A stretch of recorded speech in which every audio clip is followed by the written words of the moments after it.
All right. So I'm with my really great friend, Katie Kimball, and this is our BYOG journey, our BYOG, expert session, if you will, because I want to have people in our group that not only talk the healthy life, but they actually live it. I met Katie 3 years ago, almost 3 years ago, or was it? Yeah, At about that least, time, yeah. 3 years ago in August, September, at a conference in San Diego.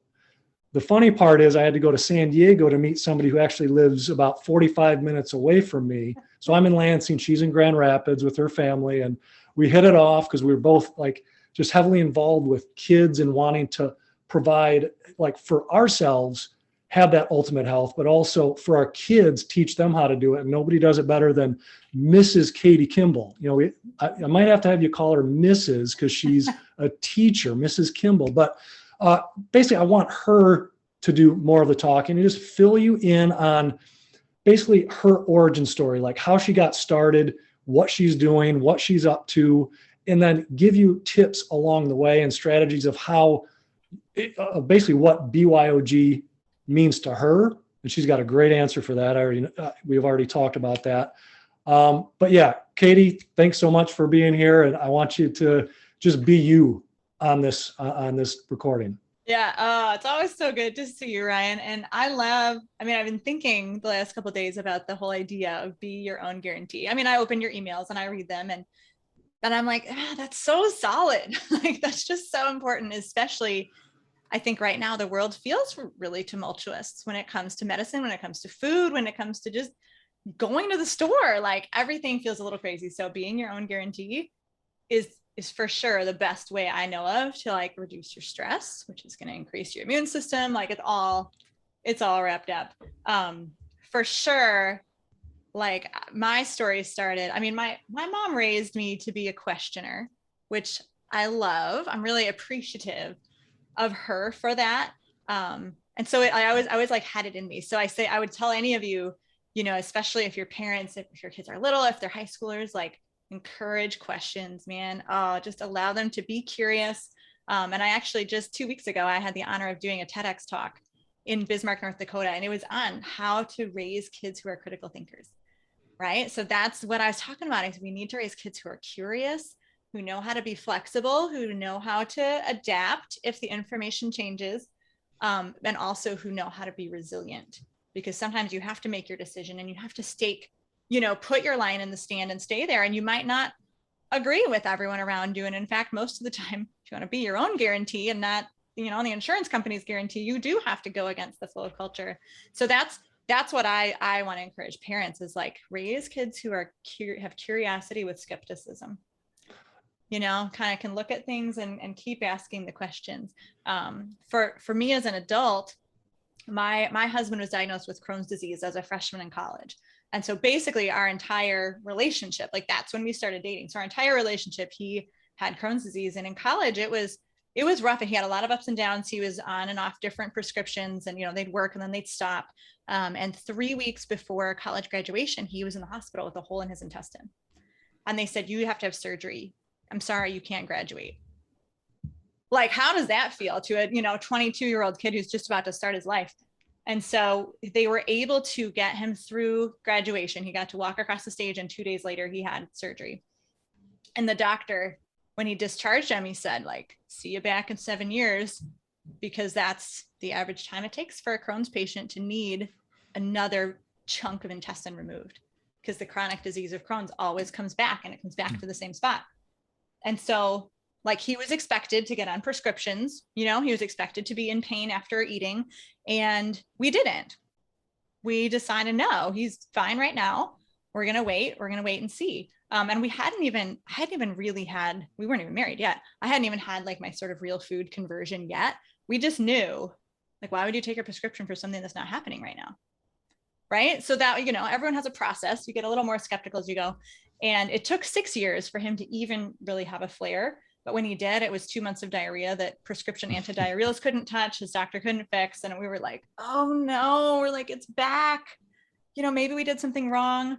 And Ryan, I got to tell you, I went to hear Jordan Rubin speak, the author of The Maker's Diet. And this is a man who was like fully grown man, 97 pounds, like nearly died from Crohn's disease.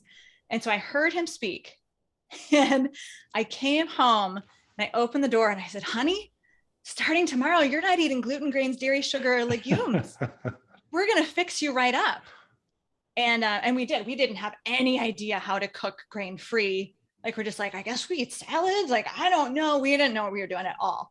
So the first couple of days, it was like eating was not that fun. But, and this is why I feel like we need to be our own guarantee, because his doctor could not help him, even with prescriptions. And I want you to guess, maybe you've heard this story, but if you haven't, guess how long it took before his diarrhea was completely gone. With no gluten, no dairy, no legumes, no grains. What, a week? 2 days. Yeah. Mm-hmm. 2 days. So like, talk about immediate gratification, which you don't usually get with food. Unbelievable. Other than like, it tastes good. 2 days. So I was this young, early 20s, like very optimistic. And I was like, this is amazing.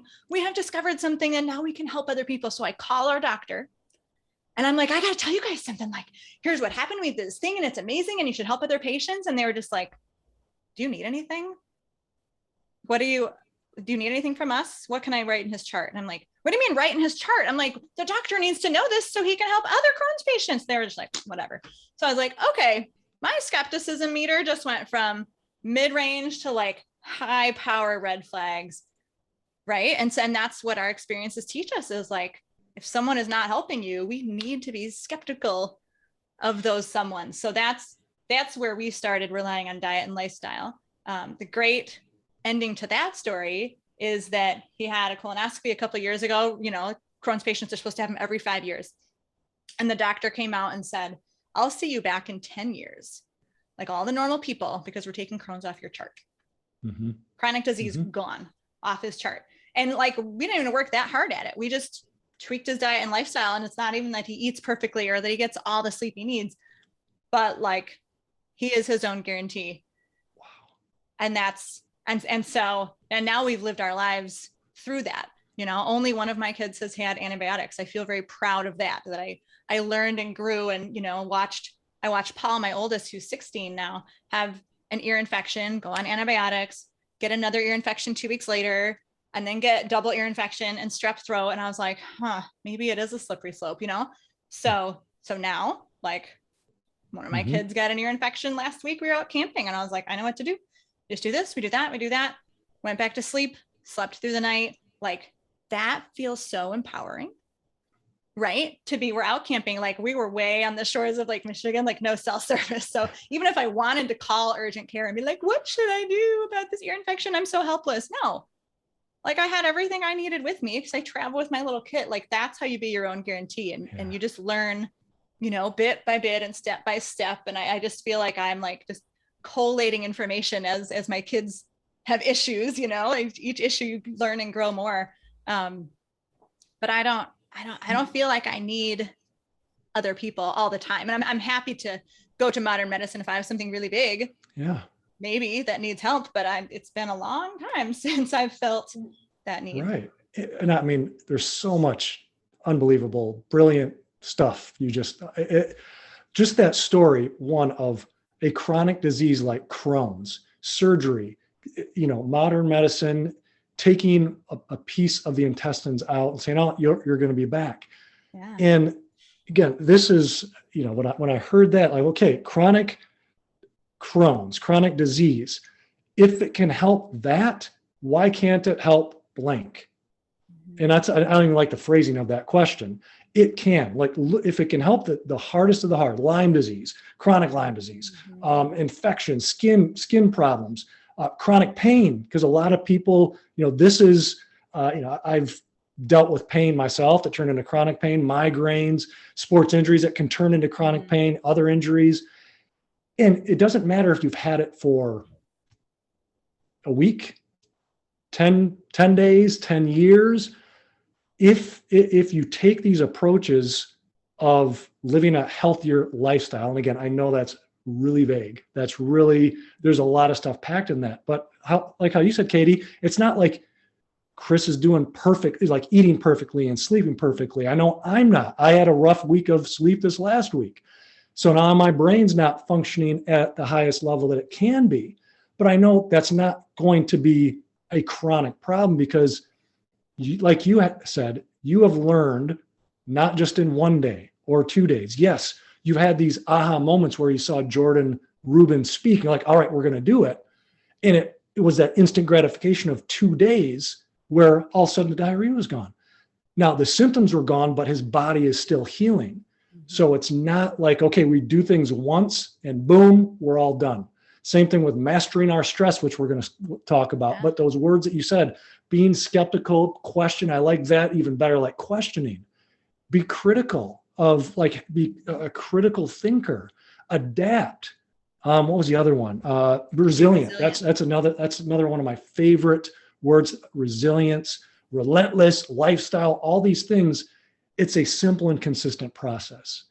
And you can't just, I mean, you can, but you have to deal with whatever consequences or outcome that comes with that. But you can't just go into it thinking, I'm going to try this once, and if it doesn't work, I'm not going to do it again. And it just depends on where you are in that process. You know, as a BYOGer, a lot of people in this group, they are their own guarantee, but we like to get that 1%. What's that 1% tweak that will take us even farther away from that chance of taking medications? Like, I mean, the stat that I quote love, and I don't love it, but just to show, like how you said, if Chris would have taken medications at 21, what would he be on right now? How many would he be on right now? Because 70% of Americans are on at least one medication, actually 75%. And what is it, 25%? So 1 out of 4 are on 5 or more. So the sooner you start with a healthy lifestyle and with, you know, spinal health, with mindset, with stress, like stress resilience and mastering your stress, with sleep, and these all go together, the sooner you are going to heal your body and stay healed for a long, long time and be able to bounce back a lot easier. I know I said a lot there, but man, that's well, so and you use the word process, and that's the word that stuck out at me because it's hard. Like I'm an honest person. It's not as easy as taking a pill. And so I totally have days where I'm like, I totally get it. I totally get why people just want to take a pill. Yeah. Because there's so much less thinking. I remember the first time for myself going to a naturopath, and she said, I'm not your doctor. I'm not going to heal you. You have to heal yourself. I was like, oh, I was like, that sounds like so hard and so much work. And it is. But when you can get the flow, once you do the learning, which is hard, but it's so good and feel your brain expanding back practically, then you can get in the flow. And it's like, oh, like you have ear pain. Okay. Like 1, 2, 3, 4, 5. I know all these things we're going to do. 1 hour later, you're back to bed. Like that's amazing. That's empowering. And so those of us who are critical thinkers, we can see farther than today and farther than tomorrow. That's the key, right? Is we are investing in 10 and 20 years from now, and for our kids, 50 and 60 years from now, that it's going to be easier then when they're not sitting in doctor's offices and taking 32 pills a day, right? Because you do the work now so that you're playing with your grandkids and you're sitting on the floor and you're able to get up from the floor, you know, and you're feeling vitality as a middle-aged and as an older person too. But that's so countercultural, right? Culture is very instant gratification, do what's easy, it's not the quick, way we've been trained. Convenient. Yeah. And so you have to push against culture, which is so good for us because you gain that muscle of resilience. That's what I call it, the muscle of resilience. So here's a fun story from the TEDx. Of course, the speakers are all incredible and their stories are like, oh my gosh, amazing. And one of them was a mom of a heroin addict. And he was addicted to heroin by the time he was 19. And I talked to her the night before and I'd heard her talk in practice. And I said, every parent wants to know, what do we do? Like what happened? What do you think happened that made him a heroin addict and not your daughter? You know, isn't that the question we all want to know? Like what can I do such that there we go nut, right? And I was expecting her to say, have them pick good friends, which she did say was important. But she actually quoted some former NBA basketball player who was a heroin addict and has recovered and speaks to kids.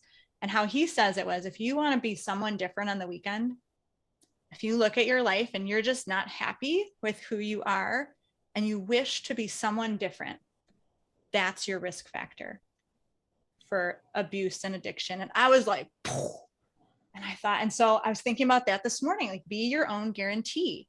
If you feel empowered and you don't feel like everything that happens to you is just going to blow you in the wind, right? We got to give our kids roots in our family. If they feel like they're rooted and they like themselves, that's the best gift we can give them. So I am so challenged by that now to talk to my kids. Yes. And it's funny that again, the BYOG community, they know I use the word funny when I do my videos as, again, an all-encompassing, ironic, sad, all of the above. And, I have 3 teenage daughters. One's going away to college soon. The other's That's so crazy. Yeah. Well, the other's a junior, the other's a freshman. And they're all very different.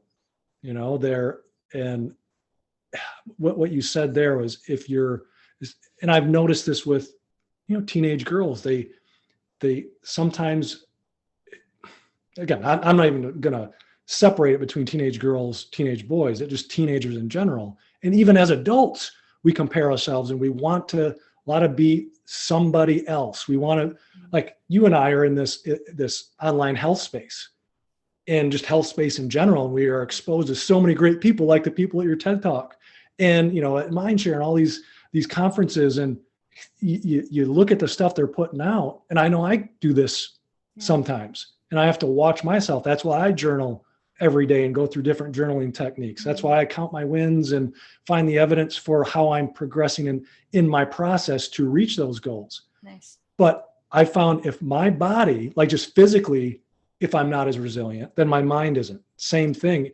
So then I have to double down on improving. My nutrition is always pretty good, but if I travel, it might not be as good because I don't know where I'm eating or what type of food that I'm eating. My sleep definitely is not as good, depending on where I travel and if I'm staying up later. Yeah. Exercise, spinal health and posture, like that's a huge thing with me.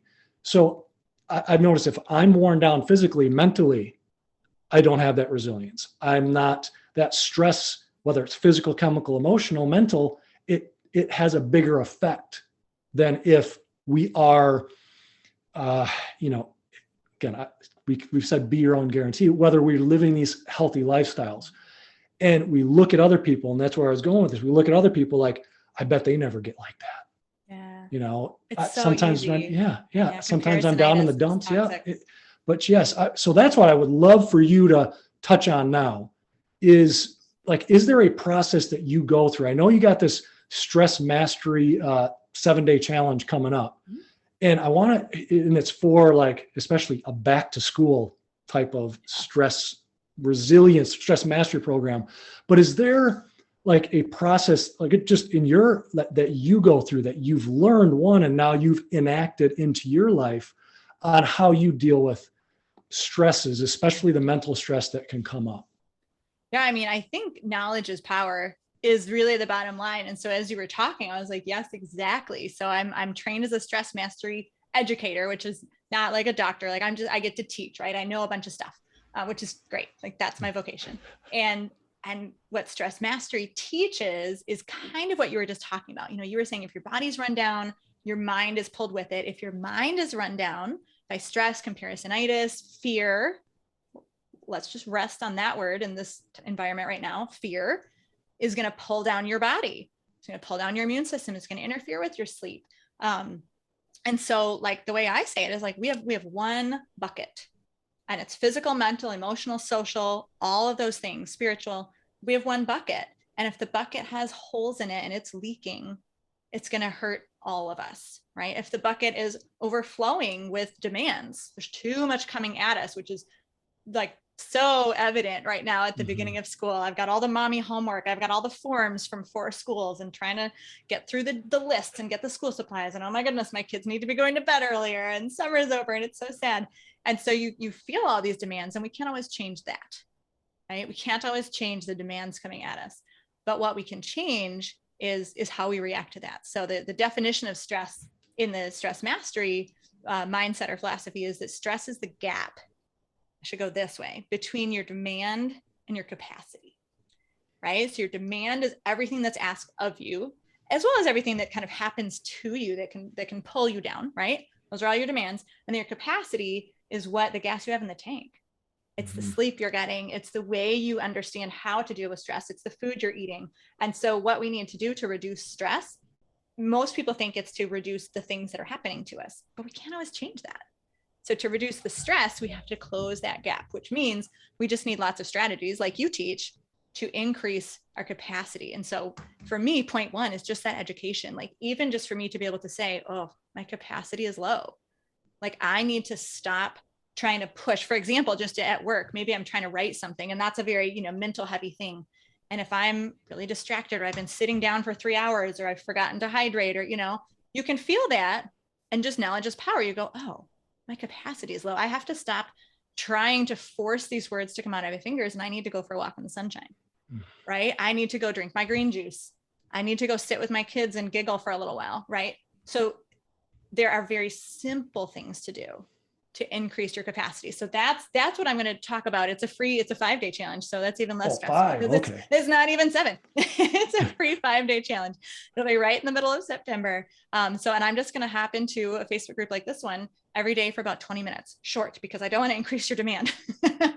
and we'll talk about sort of the science of how the brain works and how stress works, how fear and pleasure receptors work. And so that's my gift is I love giving people knowledge of both the philosophical, the academic, so you understand what's going on in your body, and then the practical, right? Yes. What can you actually do in like maybe in 30 seconds or maybe in 60 seconds to recharge your capacity so that you can close that gap and ultimately reduce your stress. I love that. Obviously, I'll have the link probably in the comments. So BYOGers, when you're listening to this, look in the comments, because a lot of times when we put it right in the meat of the group, I might do it both. I don't know. I don't want to overthink it. But I mean, there's so, like when you talk about knowledge is power, what I hear is awareness. Is that awareness that, okay, hold on. It's accepting that we have these demands and then being aware of it in the moment rather than having it build up and widen that gap, right? We want to close that gap and have that increased capacity. Another thing, that I love that you mentioned was essentially, I'm going to paraphrase, is finding something that you love to do, because that will recharge that battery. I call it connection ports. That's what I've learned through my mindset training. It's like, just like we have to connect our cell phone or our computer every night to charge it up. So the software on our phones work. We have to do that with ourselves too. We don't do it nearly enough. And that would be my tip for everybody listening is find something that you love to do that is also good for you. You know what? I love to sit and watch TV, but that's not necessarily good for me. Unless you're laughing. Well, which right. is If one you're of with your my family, favorite things to learn. Yes. And stress Mhm. mastery, the professor, Dr. Heidi Hanna, was like, laughter truly is medicine. So like sometimes you need to take a break and watch a funny YouTube video. I'm like, did I just get permission to like goof around and watch a video? That is the best. So it's totally different if you're laughing or if you're with someone. But see, that's perfect, because I appreciate you saying that, because in my head, I'm going back to my, school days where I just sit and watch 4 hours at a time, like we have these Netflix and all these things at our fingertip where we can just lose track of time. And is that serving you? But like you said, we have to be aware whether that is or not. And then we're going to have that adaptation because, we're taking accountability for that and then having that adaptation. And it's just building it. And the one thing, I say one, but we talked about a lot, but it's a process. The group here, they're probably sick of me saying it over and over again, but you need to hear it. It's a simple and consistent process. At the beginning, Katie, I know you said it's not always easy and it can be hard, but we can also change the story that we have around that and it will be worth it, but we just have to keep it simple. If we bite off more than we can chew, if we try to have an all or none type mentality for everything. I mean, you did that with your husband, well, pre-husband at the time. And yes, it was 2 days, and it doesn't take much to see a result, depending on again how like committed, I want to say committed, because I think everybody listening here is committed, but then also how important is it to you as well as to be your own guarantee. For me, I've already put it in my mind that I'm always going to rely on myself and natural solutions. And even the word natural has been, bastardized. I'll say it. It's, we don't even know what that means anymore because people have hijacked that word. But I know what it means to me. Natural solutions, no drugs. I've had surgery before for acute tears in my knee, but for a chronic problem, never, because there's a reason that it happens. So we just have to reverse that, build up that capacity. And I said one more thing, but another thing that I wrote down is how you and I align with this so well is you can't always change the demands. You can't always change the stress, but we can change how our body responds to it. And that's just perfect. You've given me so many things to write in the little write up on this. It's so good that it's going to help people to understand that. But I don't want to go too much longer because, like you said, we don't want to increase the demands on people watching this. But if it's something that's, let's say it's 2 hours long and they're getting a lot of benefit out of it, why wouldn't they? Now, we're not going 2 hours, but yes. Is there anything that you would like to leave my BYOG group with? I know you've already given so much. We've given some actionable steps, find something that you love, even just talking about nutrition and sleep and how these things can increase the demands. Anything else that you want to add in? Just thinking about school starting and whether you're homeschooling or whether your kids are going to public or private school or some, sort of hybrid, it's always a transition from summer to school. And so I think keeping our kids' stress mastery in mind is, I guess, what came to my mind, and thinking like what we learn to help ourselves and what we learn about demand and capacity, we need to be able to teach our kids. And so, build their resilience. And so one really great strategy, if your kids haven't started school yet, is to help them, like Futurecast, to help them vision what the first day of school will be like, what's going to be exciting, what's going to make them nervous, what some of their responses can be. And they can, especially littler ones can actually sort of role play. Bigger ones don't call it role play, just, teenagers, kind of talk them through it, because it's so helpful for our brains to not feel that jolt of transition, so we want to talk about what it'll be like to have to be awakened instead of waking up on your own in the morning. And maybe they need to know what will be for breakfast and how they're getting to school and what that will feel like. And, if they have to wear masks or not, talk about where you're going to put them, and because we can decrease demand sometimes, right? Because sometimes the demand is the surprise or the unknown. We have that fear of the unknown. And so I think that's a really, really great strategy. And you can use that too if problems come up in the school year. Things that are stressing your kids out, just have them think it through and walk through it in their brain. And then when they're doing it for what is actually the first time, it feels like the second time. And the second time is always easier. Yeah. So that's a real gift that we can give to our kids, as well as, in a similar vein, reducing that fear. Right. So we're in such a crazy world right now. And I just encourage all parents to make sure that your kids aren't fearful of whatever. We have a lot of fears as adults, whether it's losing our medical freedom, whether it's getting COVID or anything in between. We got to make sure that our kids aren't feeling those fears, that they feel empowered as well. If you get sick, we will take care of you. Right. Yeah. If you have to do something you don't want to do, maybe that's wear a mask, or maybe that's sit far apart. They like to be with their friends. We will get through this, and just have them feel empowered as well. I love that. And guess what? As parents, as adults, we can do that too. We can imagine our outcome. We're imagining all the time, day after day.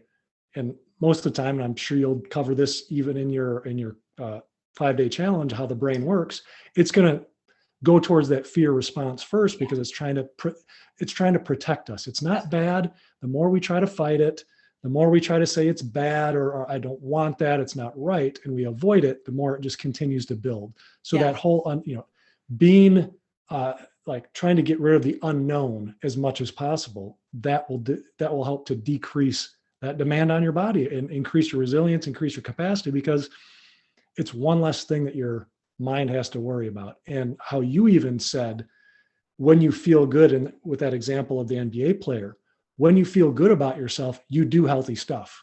I mean, I've written about that inside this group. There's been studies and surveys done about that. It's not like, okay, when I feel better, I will do this healthy thing.